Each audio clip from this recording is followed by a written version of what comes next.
qofka hadduu boqo ducada ugu fiican uu ku duceysan karo waa maxay? alxamdulilah wasalaatu wasalaamu calaa rasuulilah. wala joogtaan assalaamu calaykum waraxmatullaahi wabarakaatu. adduunyo walwal iyo cabsi kama dhammaadaan.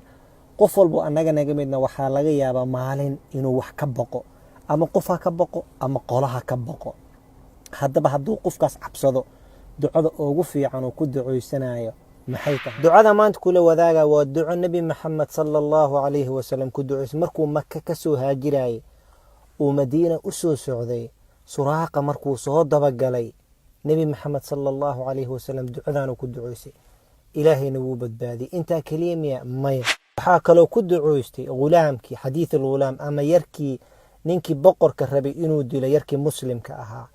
ducadu ku duceystay uu ilaahay ku badbaadiyay waay nabi maxamed sallallahu alayhi wasallam. ilaahay wuu ku badbaadiyay. yarkaasna 3 mar rabay in la dilo, ilaahay ka badbaadiyay. haddaba ducadaas qiimaha badan maxay tahay? ducadan waxay ku jirtaa saxiix muslim, waa ducaadu gaaban. allaahumma kfiniihi bima shi'ta. waa hadduu hal qof yahay. hadday badan yihiinna waxaa leedahay allaahumma kfiniihim bima shi'ta. ilaahayow iga kaafi dhibkooda iyo waxay ii soo wadaan iga kaafi. allahu akbar. yaa weydiisanaysaa? allah awooda badan ayaa weydiisanaysaa. allaahumma kfiniihi bima shi'ta hadduu hal qof yahay. hadday koox yihiin allaahumma kfiniihim bima shi'ta. intaas ku duceyso. waa duco saxiix muslim ku jirto oo saxiix ah.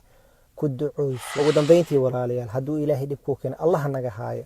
ducadan ku duceyso, walaalaha kalena u sii gudbi. waxaa laga yaabaa qof dhibaato hayso, haddaa u gudbisid ajirkiisa inuu helaa laga yaabaa.